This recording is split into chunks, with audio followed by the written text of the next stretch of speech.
ruedan palabras, ruedan palabras, creando mundos en medio de las grietas, palabras que crean. Bueno, amigo Daniel. ¿Cómo estás, María Marta? Daniel Rimoldi, pero alias, empezamos con este alias que tenías hace muchos años, como 40 años cuando te conocí, éramos muy jóvenes, y te llamaban Daniel Kiss. Daniel Kiss. Por la banda, por la banda de Kiss, sí. Kiss, que recién estábamos charlando. Sí, en tu adolescencia te atravesó Kiss. Mi adolescencia muy atravesada por la música en general. Yo me crié, nací en Caballito, pero viví toda mi vida en Avellaneda, en un barrio que se llama Villa Domínico, cerca del Parque Los Derechos del Trabajador. Cuando yo nací, soy hijo de mis padres, creo. Bueno, siempre soñaba con que eran otros mis padres y que eran muy millonarios y me iban a venir a buscar, pero eso nunca pasó. Pero, eras una adopción, pero claro, distinta. Querías ser sí, digo, aspiracional. Aspiracional, me encantó. Y bueno, mi mamá, digamos, es hija de un matrimonio español y italiano. Mi abuelo era italiano, mi abuela española, gallega, y tiene una hermana. Entonces, cuando yo nací, esta hermana de mi mamá, mi tía Aurora, tenía 2 hijos un poquito más grandes que yo. Entonces yo me crié con mis primos, que eran como mis hermanos más grandes, digamos. 3 años, 4 años, ahí 3 años y medio, una cosa así.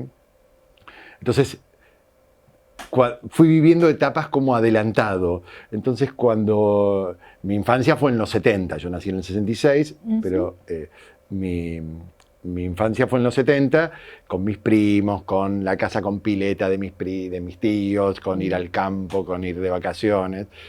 Entonces, la música, ellos que eran un poquito más grandes, entró muy fuerte en los años 70, el rock nacional, después la música disco, los grandes grupos, Queen, qué sé yo. Sí. Entonces siempre estuvo muy atravesada por la música y siempre viviendo una infancia muy marcada por eso. Entonces cuando entro a la adolescencia, que ahí la preadolescencia, que con 12, 13 años, hay como una explosión de esta banda Kiss, a nivel global, con el álbum Dynasty, digamos. Emblemático. Entonces, entro en la adolescencia muy tomado por esa imagen de supergrupo, digamos, muy llamativo, y eso marcó como mi adolescencia, mi gusto musical, mi inclinación por el rock, por la música en general, digamos, qué sé yo. Y los viste, bueno, me contabas hace un ratito que los llegaste a ver en Londres. Sí, eso en el 2019. Claro, eso sí, antes de la pandemia. Antes de la pandemia. En el recital cuando era rico, cuando todavía era rico. Cuando éramos ricos. Antes que mis padres adoptivos me devolvieran. Y ahí, bueno, te fuiste y los viste, increíble, en vivo y en directo. Los había visto en Buenos Aires siempre, las veces que vinieron, pero los vi ahí en Londres. ¿Estaban todos? Estaba la formación, los miembros originales solamente Simmons y Stanley, y después está Tommy Trayer y Eric Singer, que fueron como reemplazantes con el maquillaje de los miembros originales. Espero que por mencionarnos no nos cobren ningún... Por favor, la palabra no dan de que somos... Por favor, que no. Mate y mesita de bar, nada más. No tenemos para pongamos un pip cada vez que lo mencionemos, por las dudas. Que no nos cobre YouTube o nada de esto. Así que bueno. Bueno, así que ahí, acompañado de los Kiss, empezaste tu camino... Y llegó a lo que hablábamos hace un rato, a la experiencia de la iglesia. Previamente, yo hice un año en un colegio católico, también ahí en el barrio, en el Domínico. ¿Qué cole? ¿Cuál era? Inmaculada Concepción. Ah, sí, me acuerdo. Y cerca de la parroquia de Loreto, que era la parroquia de referencia. Ahí fui bautizado, ahí me confirmé, digamos. Y bueno, me acuerdo que como veníamos de escuela primaria con un grupito de del Estado, bueno, nos dieron como cierta formación así Claro. para ponernos al día con el resto, y todavía había mucha influencia del Concilio Vaticano II. Claro, Mucha influencia. nosotros fuimos hijos de Pese a que estábamos los en dictadura. adolescentes del concilio. Pese a que ¿sí? estábamos en dictadura, Sí. 1980, Sí, primer sí. año. Agruparse era un peligro. Un peligro. Pero Nosotros zafamos. Sí, pero la monja muy corajuda Sí. en ese sentido. Todavía conservo algunos libritos que nos dieron, digamos, y tenía una postura renovada dentro de la iglesia, cuando uno conoce un poco más de la historia de la iglesia. Después nada más, y después hasta que entro en la parroquia en Loreto con la experiencia del proceso comunitario para la confirmación, Y ahí de mano de una empezó, amiga, ahí se armó. y de Piero y Guillermo, digamos, y Nos Marina. tenemos que poner de pie. Claro, Piero y absolutamente, Guillermo. absolutamente. Y ahí, bueno, digamos, digo, la experiencia del resucitado, que es la experiencia con la que uno puede sintetizar, encontrarse con Jesús resucitado, es la que marca mi vida yo siento que para siempre, digamos. Y ahí tenías 16. 18. 18. Tenía cuando 18 entraste. años. Contá un poquito qué era esto del proceso comunitario de confirmación, que por ahí hay gente que ve este podcast y dice, ay, el PCC famoso, que yo lo hice, el otro lo hizo. ¿Qué es? Porque es una experiencia de iglesia actualmente. Es una experiencia que nace en Avellaneda. en Avellaneda, en la parroquia de Nuestra Señora de Loreto, Sí. en 1982, de mano básicamente de Piero, Guillermo Que eran unos y catequistas, Marina, ¿no? que eran Eran catequistas. coordinadores. Piero era originario de Avellaneda, de la parroquia. No sé cómo fue la vinculación de Piero con otras experiencias de iglesia, pero él estaba muy enraizado ahí en la parroquia, digamos, y sintieron que tenían que hacer algún tipo de catequesis diferente para jóvenes. Había alguna situación de adolescencia muy complicada, situaciones de dolor o de consumo problemático consumo, en ese momento. fin de la dictadura, Fin de la digamos, dictadura, o sí. el año de Malvinas, 1982, yo creo que eso también habrá influenciado, no lo sé, es una deducción que hago, y se lanzan junto con el párroco, de ahí, no recuerdo si era Tulio el párroco o Francisco Marcualdi, pero un poco con esa gente, de los curas de Loreto, que Loreto, además de ser parroquia, tiene una escuela, Claro. y se lanzan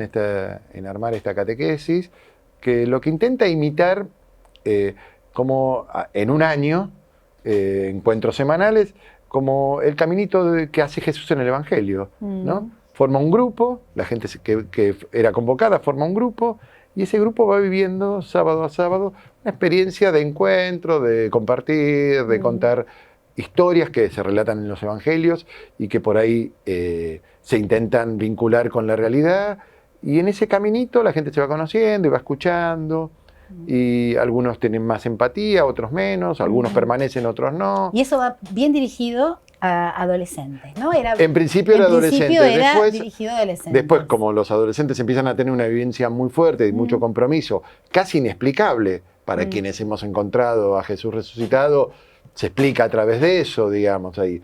¿Qué implica Jesús resucitado? Implica que hay una fuerza, ¿no?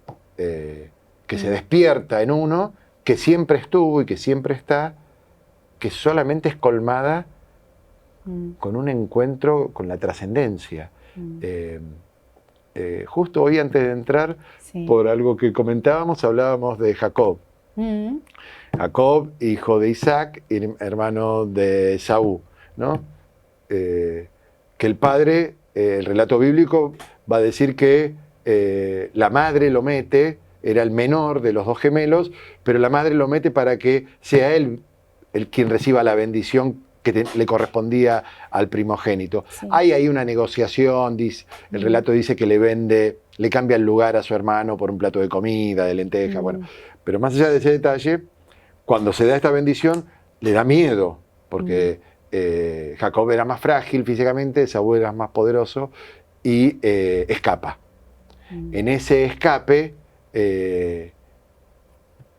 Jacob va a tener como una revelación en un lugar, en el desierto, Y esa revelación le va a dar como el sentido a su vida, digamos, a esto de terminar siendo como el referente de las 12 tribus de Israel, porque de hecho de los hijos de Jacob se va a conformar el pueblo, digamos. Entonces me parece que en ese lugar de trascendencia que uno tiene adentro, que es como esta escalera con la que sueña Jacob, ¿no? Una escalera, él casi desahuciado, no sabiendo a dónde ir, digamos, como desesperado por esta trampa que hizo, va a querer dormir, ¿no? En un lugar desierto. Y sueña con esta escalera. Y el relato dice que él veía ángeles que subían y bajaban. Sí. Es interesante porque primero dice que suben los ángeles, no que bajan y suben. O sea, que suben y después bajan. O sea, hay algo de él, que parte de nosotros, que es lo que se conecta con la trascendencia para que la trascendencia se conecte con uno. Entonces, en ese encuentro, Jacob va a tener una revelación, digamos. Y después sigue el relato. Me parece que hay un poco de eso en la experiencia de ese encuentro del resucitado. Parte de uno, no parte de algo mágico. Por eso a veces cuando yo escucho algunas corrientes interpretativas o algunas experiencias donde uno es una cosa casi estática y te viene todo de arriba y tenés que esperar, es como un poco falso, digamos, un poco mágico. Uno tiene que subir esa escalera. Uno tiene que subir la escalera. Tiene que haber un deseo de conectarse con ese hilo primordial, ¿no? Por ahí, ese inicio, por ahí es doloroso, por ahí es conflictivo, generalmente, o complicado, no parte de una situación ideal, digamos. O parte de un vacío, como vos decís, o de un vacío, el sueño de Jacob, ¿no? Pero hay algo que se despierta. Bueno, esa experiencia... No la de Jacob, pero esa experiencia de despertar fue el que tuve. En la adolescencia. Digamos, en la adolescencia. Y me marcó la vida para siempre. Y a partir de ahí decidí comprometerme con la iglesia junto con otros y otras. Y ahí nos conocimos. En 1986 ustedes vinieron a una Pascua, un retiro de Pascua, y se armó una pequeña comunidad que se llamaba Grupo de Evangelio. Que era enorme. Que yo traje jóvenes. Eso, que fue lo que traje. ¿Qué trajiste? Yo traje ¿Qué es esto? La carpeta que tengo con todos esos 2 años de caminata. No te puedo creer. Sí, no se entiende nada. Recuerdo, no, Dani. Pero traje para... Pero esta carpeta que vos anotabas todo... Acá está. Y está el encuentro 1 que tuvimos, que fue el 5 de abril del 86. O sea, mirá, y que la primera 40 años exacto. Que la primera cita que trabajamos, que ustedes nos anunciaron, es Juan 20, 11:31, que es el relato de María que va al sepulcro, María Magdalena, y que ¿dónde está? ¿Dónde lo metieron? Justo hablábamos de eso, del resucitado. Mirá. ¿Dónde está? Y hasta porque lo buscan al que está muerto, claro, ¿no? Al que está vivo, aparece, entre los muertos. Le dice el nombre, él envía a María a decirle a los discípulos, y ahí arranca una historia, digamos. Qué fuerte esto, Dani. Es un tesoro esto. Mirá vos. Yo más que nada lo traje con modo simbólico, digamos. No, pero como para... Hay una listita, todavía hay una listita con todos los nombres de los que eran parte de la comunidad. Sí, para nosotros fue una experiencia también de esto de dejar nuestro, por ahí, nuestro Villa del Parque o nuestro barrio acomodadito ahí de Capital. Acomodadito, digo, iban con María Clara pero íbamos con nuestra bebé recién chiquita y alguien nos la cuidaba en ese espacio de la tarde, o a veces la dejábamos con mis viejos y nos mandábamos ahí a trabajar con estos adolescentes, nosotros no mucho más grandes, 26 años, pero bueno, con esta experiencia que vos decís, ¿no? Del encuentro, y fue muy fuerte, porque nosotros desde nuestro lugar de coordinadores de ese grupo vivíamos esta experiencia de la potencia de Dios, lo que hacía en la vida de ustedes y por supuesto en la nuestra, ¿no? A nosotros nos marcó para siempre ese grupo. Bueno, te manda saludos Alejandra Pérez. Ay, bueno, porque de esa comunidad a quien veo muy seguido es a Ale, a Estela Rodríguez, y por ahí toda esa gente. Increíblemente, por ejemplo, Gabriela... Estoy diciendo nombres que dije que no iba a decir, pero bueno, a Gabriela Bradich también la veo seguido, o tengo contacto seguido, porque es la tía de la pareja de mi hermana más chica. Increíblemente No, se todo encontraron enredado. por ahí. Bueno, de eso se trataba, de ir generando redes. La iglesia es eso, una gran red, ¿no? Este símbolo de Jesús ahí mandando, diciéndole, tiren las redes. Tiren Bueno, las redes. realmente es una red. Pero a veces hay gente que en esta red se dedica a armar pequeños agujeros, ¿no? Y después están los costureros de la red, ¿no? Que decíamos el otro día en el otro podcast, que son ustedes, ¿no? Los que crean, a pesar de esos agujeritos que se arman en esta red de la iglesia, por ignorancia, por miedo a lo diferente, por inseguridades de los dirigentes, por las propias cuestiones de nuestra naturaleza, ¿no? El pecado, que tiene que ver con quedémonos los buenitos acá, los malitos de aquel lado, bueno, todas estas cosas. Sí, con las etiquetas. Las etiquetas, se arman pequeños agujeros y ustedes cosen esto, ¿no? Y bueno, el tiempo fue pasando en tu vida, la iglesia te fue acompañando tal vez en tu crecimiento. Vos te fuiste de Capital, te fuiste a Neuquén, también con una misión que vos sentías fuerte. ¿Qué pasó allá? Bueno, eso en el año 95 surge la posibilidad de, por un encuentro casual que tengo con un matrimonio en San Nicolás, tuve un sueño. Hoy es San José, vamos a tomar eso de lo místico. Los sueños. Cuando Dios habla en los sueños, claro. ¿no? Yo venía tuve un año y pico, yo trabajé mucho en catequesis en escuela, trabajé en Loreto, me recibí como catequista, bueno. Bien, yo catequesis. No tengo grandes títulos, soy catequista, recibido del Seminario Catequístico Pablo VI en Avellaneda, y tengo un título de jardinero. Mira. En el Hicken. En la escuela Hicken, ahí en el Botánico. En el Botánico. Tengo esos dos títulos. Son muy sencillos. Yo creo que los dos están muy emparentados. Obvio. ¿No? Sembradores. La jardinería y mirá qué bueno. Sembradores del desierto, más allá de las heridas, dice la canción. Y sí, qué belleza, además el oficio. Así que no ejerzo por ahora, pero bueno. No. Y espérame, creo que tomé yo. Lo multifacético es increíble. Ojo que yo voy hablando y me tomo yo 3 mates juntos. Y yo tomo medio mate porque nunca llego, no hay problema. Y No, me encanta. Trabajé, la catequesis, el rock de Kiss, jardinería. Trabajé en 2 escuelas, en Loreto, en el colegio de Loreto de la parroquia, y trabajé en un colegio en Lanús, donde había empezado. Tengo, gracioso porque yo tenía 21 años y los chicos tenían 13, 14. Claro, sí, o sea, yo ahora tengo 18. 59 y los pibes tienen 52, 51, 53. O sea, algunos somos muy amigos, digamos. Sí, yo me acuerdo también. Cecilia, Laurita, Lili, Pablo, Marina, Jorgelina, Gaby, digamos, somos amigos. Se llevan 3 años. Sí, yo me acuerdo que también di catequesis, tenía 19 y daba quinto año que tenían 17. Claro, no se puede creer. Cosas que hacían las monjas. Profe. Tal cual, y yo salía con ellas el sábado a la noche. Claro, sí, yo me divertí muchísimo. Bueno. Entonces, toda esa etapa pasó, trabajé como 4 o 5 años en distintos espacios de iglesia. Siempre me interesó ampliar, como escuchar otras voces. Claro. Si bien yo participaba de un movimiento católico, esta cosa endogámica a mí nunca me... Te quedaba chica, era como un chalequito medio... Sí. No era de en ese momento no lo veía ni chico ni grande, sino que tenía necesidad de explorar otros espacios. Cosas, me parece que cuando uno... la vida. El mundo es diverso, digamos. Tal cual.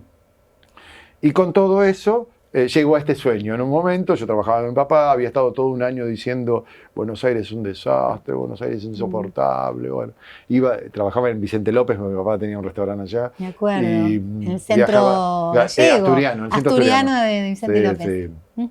Pobre viejo, como laburo ahí. Falleció el año pasado mi papá, a mitad de año, pero bien. Bien, o sea, bien dentro de lo que implica, pero consciente de toda la realidad, así que eso fue bien. Y te fuiste y dijiste, me quiero ir de Capital. No, eso, y tengo un sueño y un amigo me dice, che, ¿por qué no vas a San Nicolás? Y era víspera de la Navidad del 94. San Nicolás ya empezaba el fenómeno de la aparición de la Virgen, los mensajes, la construcción del templo, y un lugar peregrinación, que era un lugar de peregrinación. Muy particular. Y me fui para allá y estuve 2 días, me quedé una noche allá y conocí de casualidad un matrimonio charlando, Miriam y Juan Carlos, y fue gracioso porque Fue así, con un calor de loco, así el 26 de diciembre era, del 94. Y un calor de loco, y le pregunto a alguien la hora para saber a qué hora tenía que tomar el micro, y eran ellos, yo no los conocía, y me llamó la atención porque él se parecía a un amigo mío que se llama Juan Carlos Villagra, ¿te acordás de Juan Carlos Villagra? Bueno, era muy parecido a Juan Carlos Villagra. Que fue monje, o no sé si claro, seguirá, estuvo con los benedictinos. Y le digo, me da gracia, te miro porque te pareces a un amigo que se llama Juan Carlos. Y ella me dice, él se llama Juan Carlos. Entonces esa pavadita nos dio como cierta confianza. Entonces me contaron que eran de Neuquén, que participaban en una parroquia, que tenían un cura nuevo en su comunidad, que ella estaba queriendo comprometerse en la catequesis. Entonces yo le digo, mira, yo vengo de una parroquia en Avellaneda, que tenemos una experiencia muy buena allá de catequesis, si querés te mando material. Y ahí le mandé cosas cuando volví a Buenos Aires, y eso gestó la posibilidad de llevar la experiencia del proceso comunitario allá. Hablé con Piero en ese momento, todavía estaba vivo, y de golpe se dio en el año 95 una catarata de eventos de una chica que había hecho la experiencia, que vivía allá, de ir a conectarlos, a contarles, y se dio una cosa, se dio otra, y me salió un trabajo en una escuela católica y me fui a vivir en el 96. Y la verdad que fue una experiencia que a mí me cambió la vida y quedé muy vinculado a Neuquén. Aún después, cuando me volví, traté de viajar todo lo que pude, todas las veces que podía, acompañar encuentros, acompañar vivencias. La experiencia de iglesia, muy particular, muy, muy real, muy de la vida real de las personas, con la realidad que tienen, con la vida que tienen. Del interior, ¿no? Absolutamente. Después hay bollos, como en todos lados, enojos, idas, vueltas. Totalmente. Pero la gente con un corazón enorme, y tengo grandes amigos. Qué hermoso. Bueno, con Miriam, Juan Carlos, el esposo, falleció en pandemia, por otro motivo, no por la pandemia, pero yo después de la pandemia, bueno, no pude viajar, recién pude ir el 2024, ella me fue a buscar al aeropuerto, somos muy, muy amigos. Su hija, que era una nenita, es grande, es una mujer de 30 y pico de años, acompañando experiencias de diversidad desde la iglesia allá. Viste, cuando vas viendo que hay todo esto de que vos decías de la trama, de la red, que uno le toca hacer un pedacito, pero hay alguien que está tejiendo la gran red. Totalmente. Y que por ahí no toca ver, que uno se enoja, no toca ver la totalidad, pero toca hacer esa parte, aunque uno se enoje a veces con las totalidades que ve, con los atrasos, y yo me enojo muchísimo, protesto.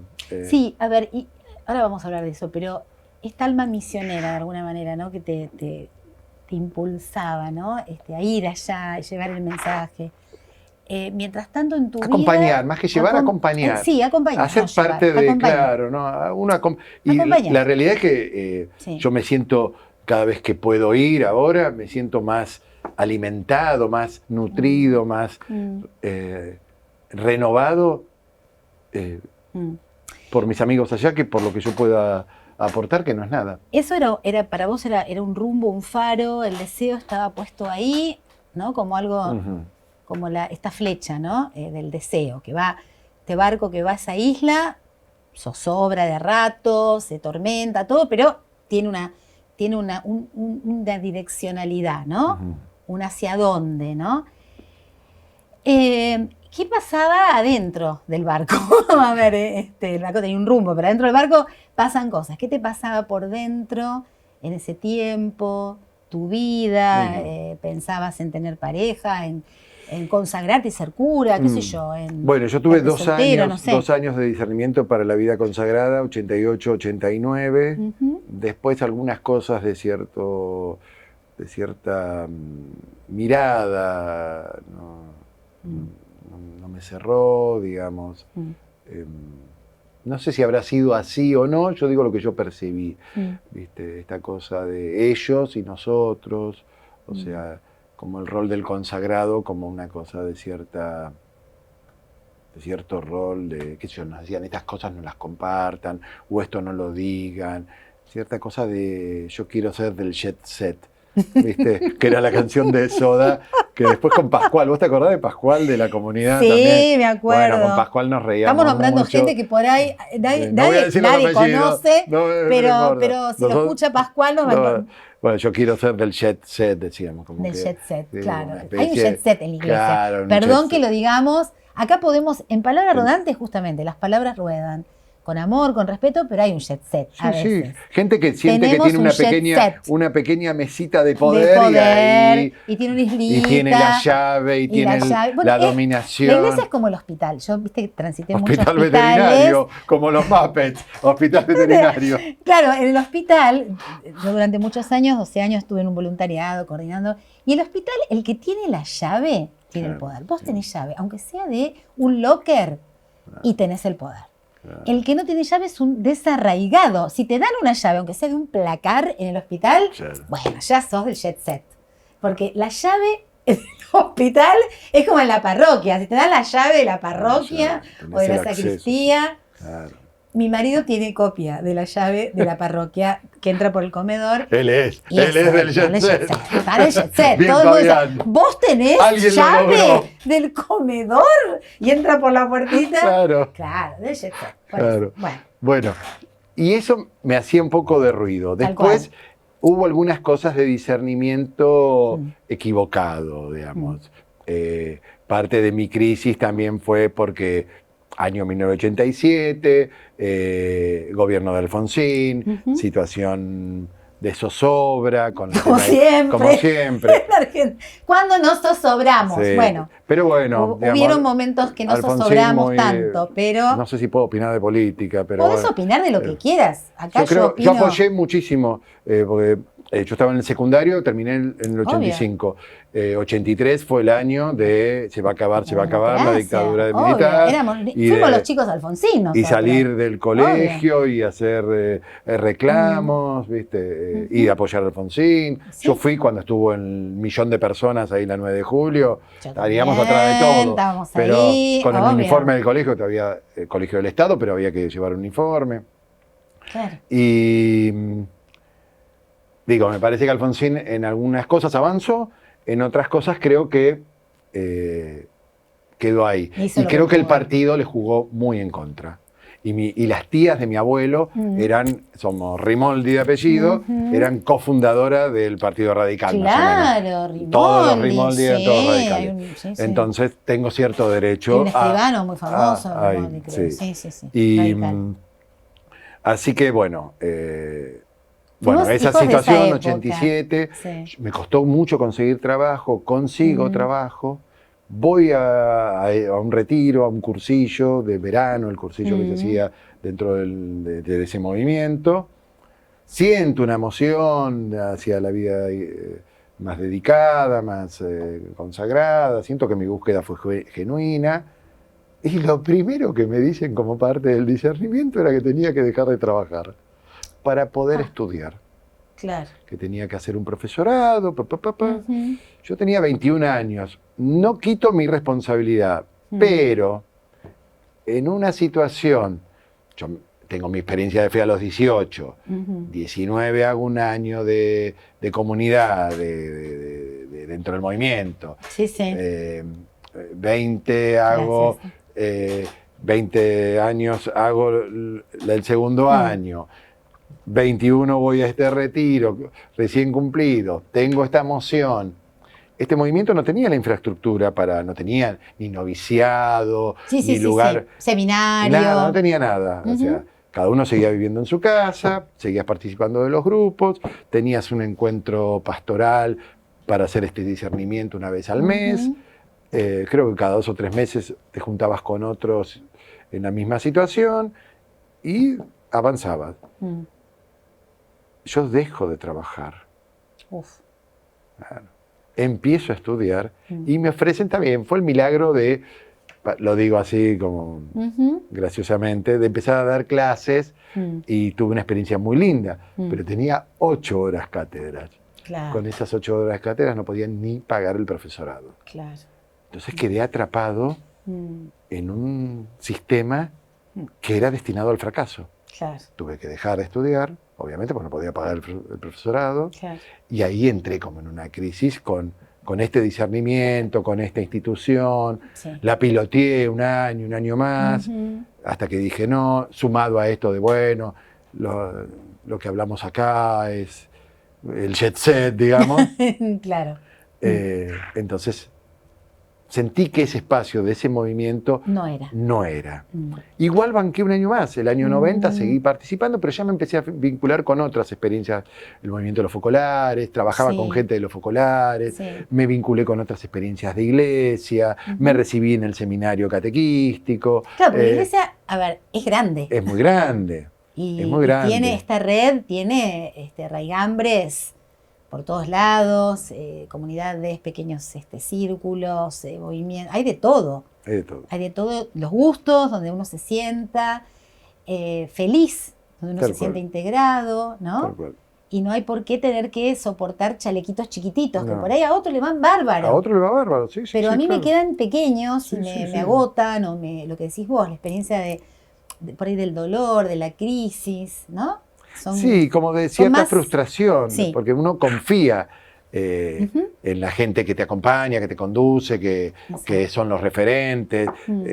Referentes como muy arriba, digamos, con los que hablé, digamos. O los que me acompañaron, qué sé yo.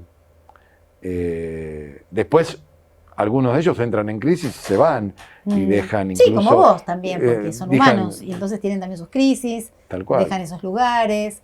Hay un dinamismo y una evolución permanente también dentro de la iglesia porque es grupalidad. Es grupalidad. Y la grupalidad es dinámica. Pasan cosas, ¿no? El problema yo creo que cuando no se acepta si uno acepta esa dinámica, está buenísimo. Sí. Porque ya sabemos, pero cuando se toma como algo que es estático. Te resistís. Y que es para toda la vida. Te resistís. Ni vamos a entrar a hablar de los sacramentos, ni mi interpretación sobre los sacramentos, pero, digamos, cuando hay una cosa que es estática, que es... Entramos en una rigidez que no es la vida, que no es Dios. No. Porque incluso, yo estudié un tiempo en una comunidad judía Torah. Estuve participando de un grupo de Lumei Torah. Estudio de Torah significa muchos años, desde el 2016 hasta el 2022. Después, por tema de salud de mis padres, los días no me coincidían, se fue complicando. Bueno. Y me acuerdo que algo que compartimos es la interpretación de los textos desde el hebreo, no desde el griego. Sí, sí. Entonces, el concepto de yo soy, con el cual el libro del Éxodo cuenta que Dios se le revela a Moisés, ¿quién eres? Le preguntaba, y dice, yo soy. Ese yo soy en hebreo no existe, porque no existe la primera persona del singular. El ser. El verbo ser en primera persona del singular no existe. No se puede decir yo soy. Entonces, lo más cercano a esa revelación que Dios da, o esa palabra que el texto cuenta, porque tampoco podemos decir que Dios dijo, el texto nos cuenta, yo seré el que seré. Entonces ya entramos en un terreno distinto, de más diversidad, de más cambio, de más tránsito, de más... Sí, yo seré el que seré. Hay un planteo, hay una construcción. De una fluidez y de una... Dinamismo, no me salía la palabra que vos la usaste. Dinamismo de la vida, ¿no? El dinamismo de la vida, yo seré el que seré. Algunos dicen que... Algunos interpretan, porque además los textos bíblicos son interpretativos. Totalmente. Son plurisémicos. Son, ¿no?, para sentarse y debatir. Por eso en el Evangelio, cada vez que... Polisémicos, ¿no? En muchos sentidos. Tal cual. Y en el Evangelio, cada vez que aparece que Jesús discutía o que discutían los maestros de la ley, no era un problema de conflicto, era parte de la identidad. El discutir, el plantear, el discernir, el dinamismo del ida y vuelta es parte de la construcción de los textos bíblicos. Por eso cuando te dicen, esto lo dice el magisterio de la iglesia, lo dice porque lo dijo fulano, pero lo dice hasta acá. Después entramos a debatir porque es parte del dinamismo de los textos bíblicos. Qué importante es esto, ¿no? Porque si no, está todo escrito en piedra y en el medio de esa piedra escrita queda la vida de la gente atrapada, ¿no? Por estas, a veces, edictos, ¿no? Que realmente le hacen a la gente daño, ¿no? El mate. Ah, sí, no, estaba. Gracias. Gracias. Entonces, bueno. Entonces, ahí, en ese dinamismo me parece que está la construcción y totalmente. ahí se construye. Hermoso lo que estás diciendo y poderoso lo que estás diciendo. Y ahí entonces, en esta fluidez donde vos empezaste a tratar de buscar algo mucho más, sí, menos estático, más abierto, ¿qué fuiste encontrando, Dani? ¿Qué te fue pasando y qué te fue encontrando? ¿Qué es lo que te va trayendo en esta corriente al presente? Claro, yo me vuelvo de Neuquén con esa experiencia de iglesia, de realidad, con un poco de frustración porque yo no me quería volver, pero bueno, familiares implicaron volverme.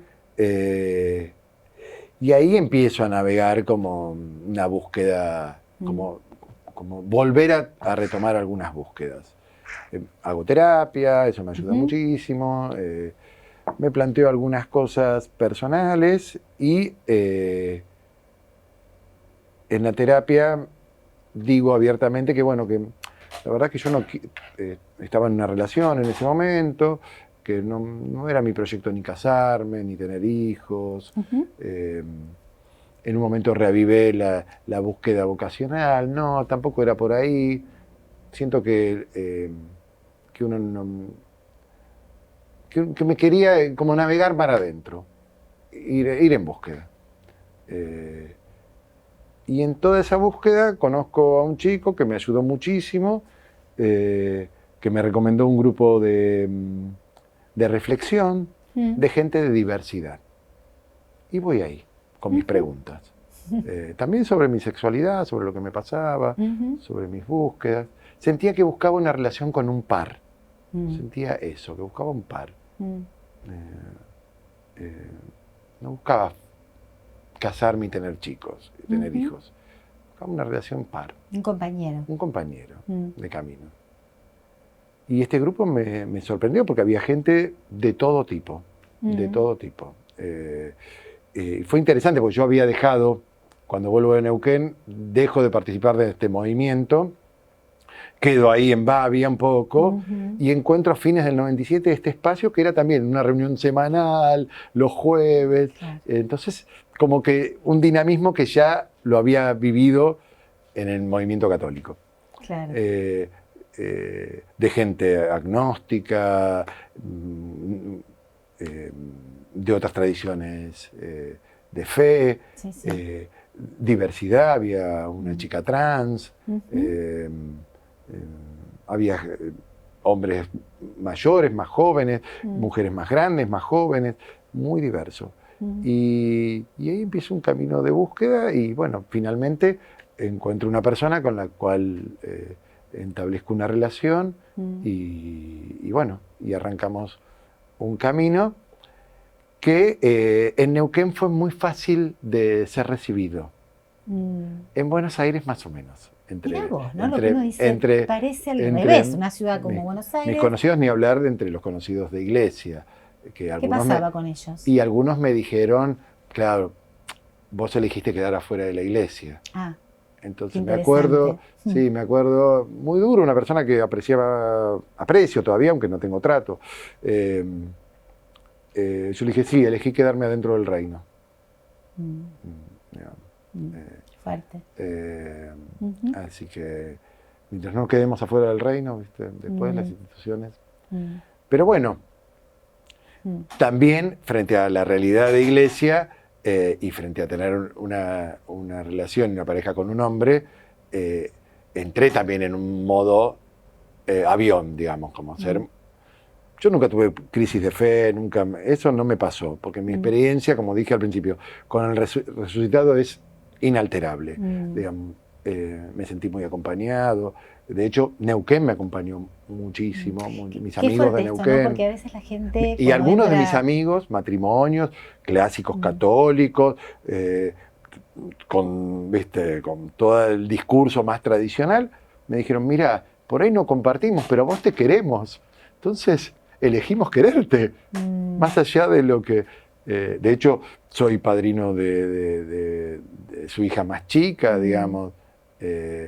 Pero Ahora, fueron muy sinceros, qué ¿viste? fuerte esto, porque muchas personas, ¿no? Con tu experiencia, Dani, o con otras experiencias, entran en crisis con la institución y entran en crisis concretamente con Dios, Con entran la en fe, crisis con con la Jesús, trascendencia, sí, claro. completamente. Y en realidad Ven como un enemigo ahí. paga los patos a aquel que amó a todos, que abrió las puertas a todos, por que estos concretamente cierran, ¿no? Entonces las puertas. Entonces, es muy fuerte eso, porque va la crisis, ¿no? Agarra y abarca la institución y la experiencia de la fe. Esto que vos decís, a mí me quedó inalterable la experiencia con el resucitado, porque en definitiva vos lo escuchás a él, que te dice lo contrario, ¿no? A esta institución, no toda, pero de a rato sesgada, ¿no? Con una mirada muy miope, ¿no? De lo humano, del fenómeno Sí. humano, ¿no? Sí, sí, incluso vuelvo al principio, ¿no? Cuando te decía esto de que los textos son interpretativos. Hay muchos textos que dicen otras cosas que no se las dice, que no se las deja decir, digamos. Entonces, también yo soy muy fanático de los textos bíblicos, si bien tengo poca formación, el mate. Por favor. Si bien yo me tengo poca concentro. formación académica, leí mucho, tengo como mucha pasión con los textos bíblicos. Sueño con los textos bíblicos y me despierto y anoto. Tengo muchas cosas escritas personales, qué sé yo. Algún día tendría que hacer algo con eso. Pero Seguro. Hay muchas cosas en los textos que no se los deja decir, o se los corre, o, bueno, permanezcamos acá, que es un espacio seguro, claro, que entrar en seré el que seré, o seré el que seré siendo. Sí, o estas paradojas que deja Jesús establecido, ¿no? en esos textos, ¿no? Que deja paradojas, que vos decís, sí, he venido a traer fuego sobre la tierra, y cómo sería que estuviera ardiendo. Y vos decís, ¿qué está diciendo? Y por otro lado habla de la paz y la mansedumbre, pero viene a decir, he venido a traer fuego sobre la tierra, ¿no? Está bien, ¿qué es este fuego? ¿Qué significa? Bueno, es realmente, ¿no? Muy vasto y muy polisémico también. Y está bien que haya un magisterio que interprete sobre una línea, pero bueno, hay cosas que a veces quedan muy por fuera. Muy por afuera. ¿No? De este magisterio también. Muy que por supuesto ordena, porque si no sería un caos la sí, doctrina, necesitamos cierto orden doctrinal, pero también los mismos teólogos están en pugna. Hay academias y escuelas ¿no? que están en pugna entre unos y otros sobre algunas interpretaciones. Y en el medio está la vida de la gente. En el medio de la vida de la gente.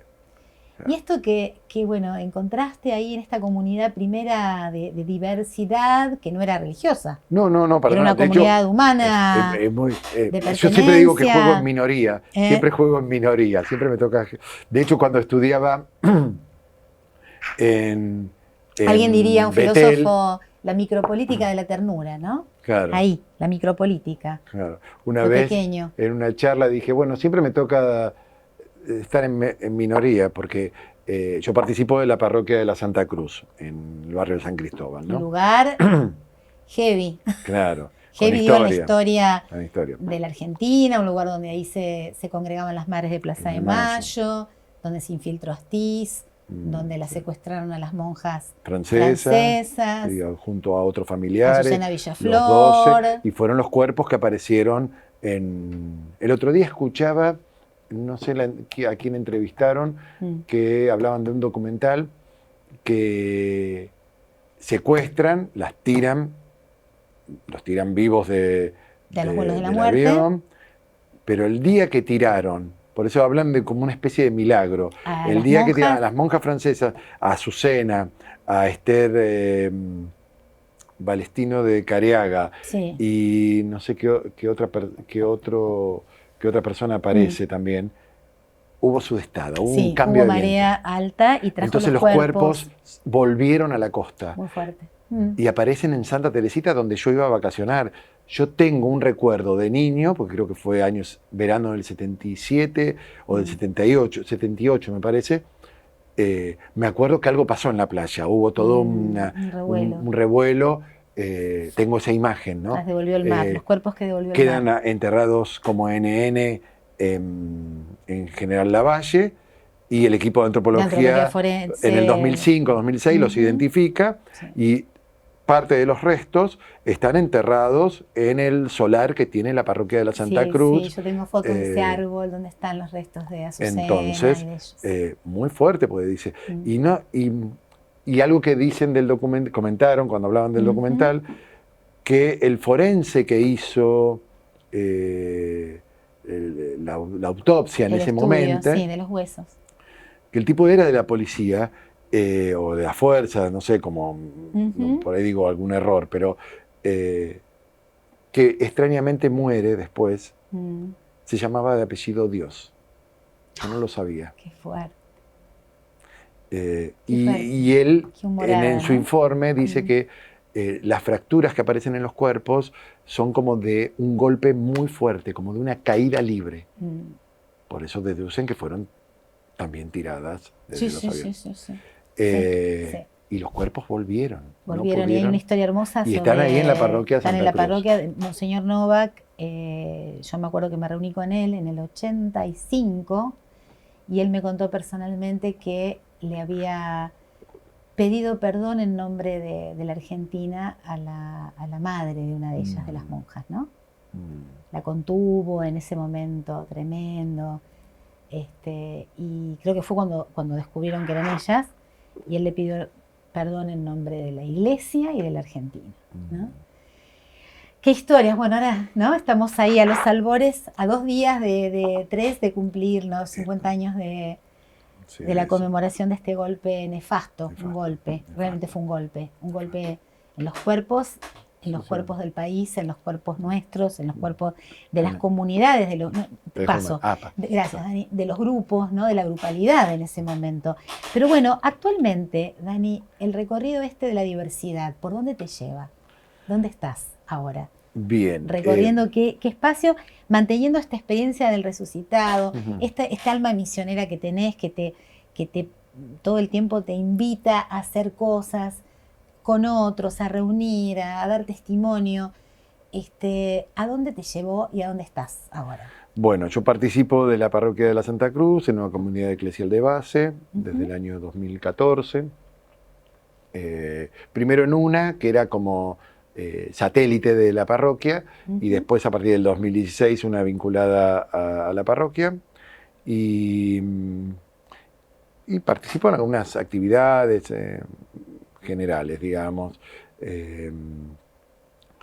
Y hace un año empezamos a reunirnos con un grupo de hermanos y hermanas con mucha experiencia de iglesia, muchos años de compromiso, que pertenecen al colectivo LGBTQ+, más H, nosotros decimos más H. A ver, explícalo un poquito. Para abiertos a la heterodiversidad. A ver, ¿cómo sería? Explícalo un poquito, porque a veces se nos van los nombres, se nos escapan la letra. Claro. Vos decís ¿qué sería? la sigla. Sí, ¿qué sería? No, claro, ¿y qué sería más H? A ver. No, gente hetero, que no estamos cerrados dentro del colectivo. Okay. Estamos abiertos porque ninguno... No hacemos endogamia. Ahora nos ponemos todos juntos, los distintos, claro, y hacemos el grupo de los distintos. Claro, no va por ahí. Claro. No va por ahí, porque no es en lo que creemos. Claro. Creemos en una diversidad para todos, todas y todes, digamos. Y cuando hablamos de esa amplitud, es amplitud. Entonces nos empezamos a reunir medio de casualidad, porque algunos con una chica que trabaja en la parroquia hace muchos años, coincidió que estuvimos en el mismo movimiento y no lo sabíamos, y después coincidimos que teníamos como vivencias similares, Y ella me dijo, mirá, yo estoy participando de un espacio que se llama Centu, es un espacio dentro de iglesia. ¿Qué quiere decir Centu? Viene por centurión. ¿Y por qué? Por el texto del centurión que le pide a Jesús que sane a su servidor tan amado que es como un hijo. Y Jesús le dice que va a ir a la casa y le dice, no, no hace falta. Sí. Soy oficial, si mando a uno que está a mis órdenes a que haga esto, no tengo por qué controlarlo, lo va a hacer. Con que vos lo digas, mi siervo se va a curar. Wow. Jesús reconoce en ese hombre una fe que dice, no he encontrado en Israel una fe como esta. La encontró en Roma. Y que se en cumpla un romano, en claro. un romano. Algunas interpretaciones dicen que posiblemente este servidor no era tanto un servidor, sino que era como su amado, digamos. Claro, porque ¿no es cierto? En Roma y también en Grecia, ¿no? Cuando había un servidor, claramente era, ¿no?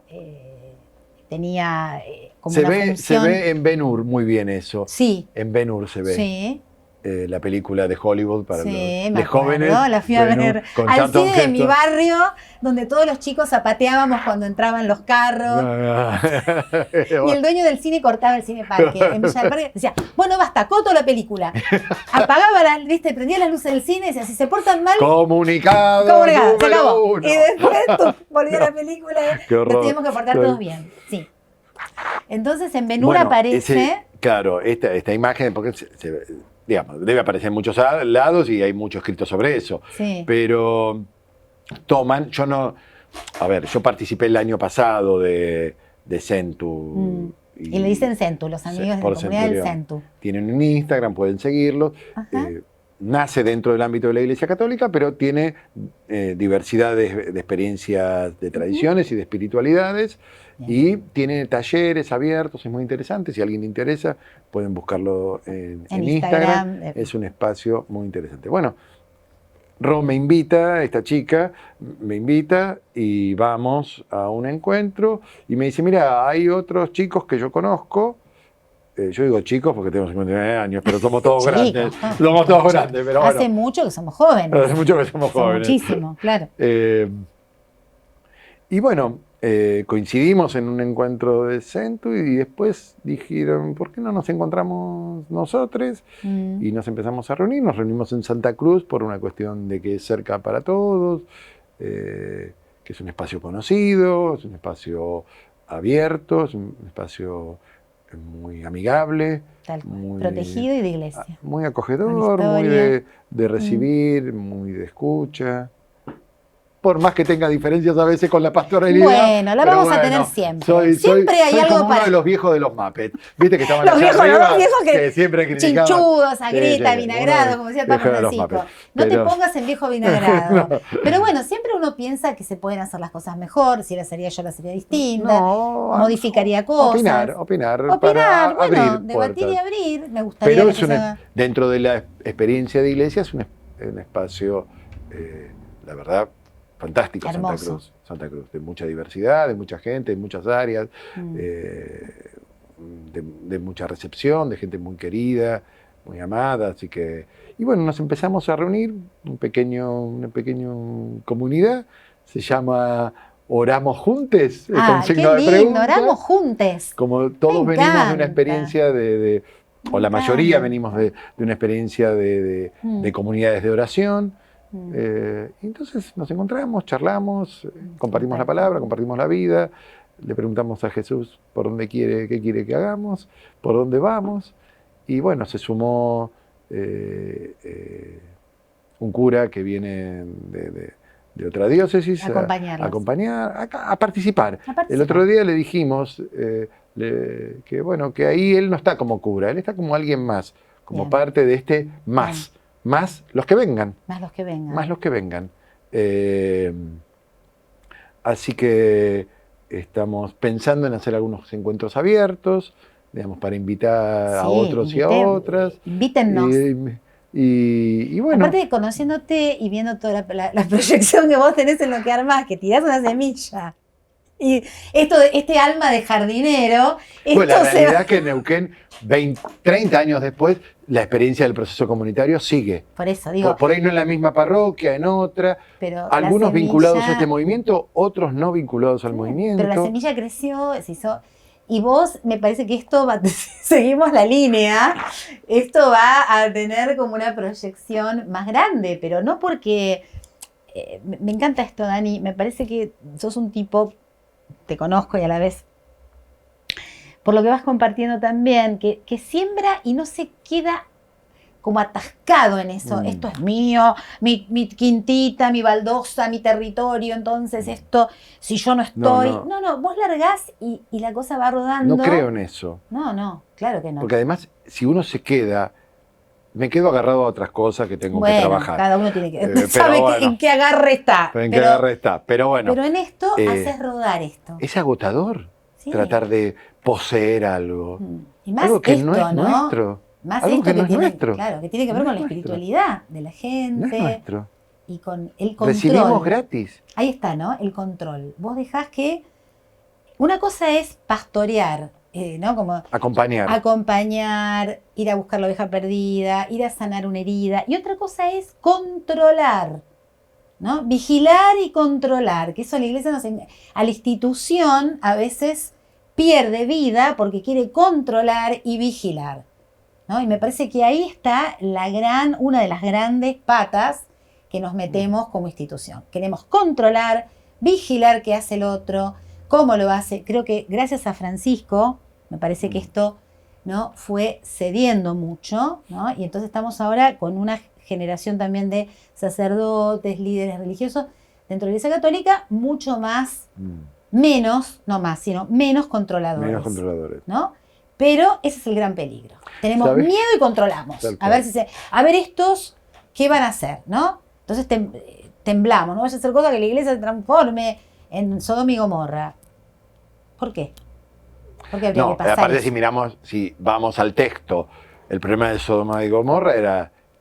la perversidad, ¿no? Y la corrupción, básicamente económica y de dominación. Bueno, ¿viste? ¿no? Entonces, muchas veces la iglesia se ha transformado en Sodoma y Gomorra. Totalmente. Controlando. Con los papas, cuando estaban metidos con los emperadores, ¿no? Esas Sodomas y Gomorras. Sacerdotes con bienes imponentes. Bueno, entonces a veces nos da miedo justamente abrirnos a lo diverso dentro de la comunidad, pero aceptamos corrupciones políticas, ¿no?, de gestión, y de eso no decimos nada, ¿no? Eso votamos a favor, pero esto acá adentro no. Bueno, es un tiempo para las hipocresías empezarlas a lavar y a sanar, ¿no? Y salir del sepulcro blanqueado, porque fue muy fuerte lo que dijo Jesús, ¿no? El sepulcro blanqueado, ¿no? Sí, tal cual. Dani, ¿cómo estás hoy? No, te iba a decir con algo de Bergoglio. Dale. Yo quisiera hablar con él en el 2006, 2007. Tuve como una crisis ahí personal, digamos. No de fe, sino yo había estado en modo avión, como te decía antes, de un tiempo, y ahí hubo como un redespertar, como basta. Sentí que algo interno me decía, bueno, basta. La voz me decía, basta. ¿Y fuiste a verlo? Intenté y no pude, no se dio. Pero muy loco, porque empecé a ir seguido a la catedral, a misa. La crisis tuvo que ver con que yo me quería volver a vivir a Neuquén, básicamente. Tuvo que ver, el motor fue eso. Muere una amiga de allá en un accidente y a mí me produce... Ivonne, ¿no? Ivonne, claro, mirá. Y claro, por Mariela, ¿sabes? Claro, tal cual. Sí. A mí me produce... Yo había podido volver a Neuquén, yo estuve cuando me vuelvo, laburo, porque mis viejos estaban en una situación muy crítica, me van pasando otras cosas, pero recién quedo con mucha disponibilidad de tiempo cuando me vuelvo autónomo, entonces viajo, lo primero que hago es irme 15, 20 días a Neuquén. Y ahí comparto casi todo enero con Ivonne y con la gente de allá. Y ese año es el que ella tiene el accidente. días antes de su cumpleaños. Yo iba a viajar para su cumpleaños y murió antes. Viajé para su funeral. Digamos. Entonces, al año siguiente, cuando se cumple el primer aniversario, fue muy fuerte, obviamente para la familia, para los papás especialmente, pero para todos, para la comunidad con la que habíamos trabajado, muy fuerte. Yo sentí que me quería volver, que me quería quedar ahí. Bueno, es algo que todavía no tengo resuelto eso. Es algo que no tengo resuelto. Pero bueno. Y ahí salgo, empiezo a salir del modo avión, acompañado básicamente por la gente de allá, por la gente de Neuquén, digamos. Y, me perdí, perdón, pero... entonces lo de Bergoglio. Querías ir a verlo a Bergoglio. Quiero verlo a Bergoglio, hacerle algunos planteos. ¿Por qué la iglesia tal cosa? ¿Por qué tal cosa? No lo ubiqué nunca, digamos. Pero ibas a la catedral. Pero iba a la catedral. Y la imagen que tenía era la de Hermano Sol, Hermana Luna, una película de Zeffirelli sobre la vida de San Francisco de Asís. 12 veces la vi. 12, en serio, no te miento, 12. Era fanática. Que relata una escena real que Francisco va a ver al Papa, hacerle algunos planteos. Papa León era, no. Inocencio III. Inocencio, perdón, Inocencio. Entonces yo tenía esa imagen de San Francisco yendo a ver al Papa, de Francisco, y no lo ubiqué. Bueno, en un momento me pudrí, no fui más. Vino después el debate de matrimonio igualitario, que hubo todo. La ola esta naranja. Sí, salvemos la familia, no sé, bueno. Sí, fue como bravo. Si alguien iba a meterse en la familia de otro. Fue pero bravo porque generó, viste, que mucha gente, jóvenes sobre todo, se fueran de las parroquias. Claro, sí. Y después lo nombran a Bergoglio Papa. Lo nombran Papa y elige el nombre Francisco. Entonces yo me di cuenta que no estaba tan equivocado en esa percepción. Y cuando estuve en los 2 años de preparación a la vida consagrada, con esto del jet set que decíamos, yo jodía, decía, yo quiero ser cura porque quiero ser papa. Y jodía con me ves en el anillo. Boludez de adolescente, yo tenía 21 años. Bergoglio y yo compartimos el mismo día de cumpleaños, el 17 de diciembre. La diferencia que él 30 años antes. Él nació en el 36, yo en el 66. Yo lo descubrí después que él fue papa. ¿Viste? Y yo digo, bueno, en algún punto, algo de mi intencionalidad como intercesión llega, aunque no llegue en uno, llega en otro, no importa. Y cuando al principio tuve cierto recelo, ¿qué onda Bergoglio? Cuando empezó a hablar, cuando sacó el primer documento, el Gaudium, dije, bueno, es por acá. Es por acá. Y aparte, adhiero, acompaño. Él hizo toda una evolución también con este pensamiento. Lo cuenta Mónica en el otro podcast, en el segundo que hicimos. Mónica yo la conozco de Neuquén. Claro, Mónica Astorga, que fue carmelita y bueno, trabaja con el colectivo trans. Y él yo vi la génesis de eso. Claro.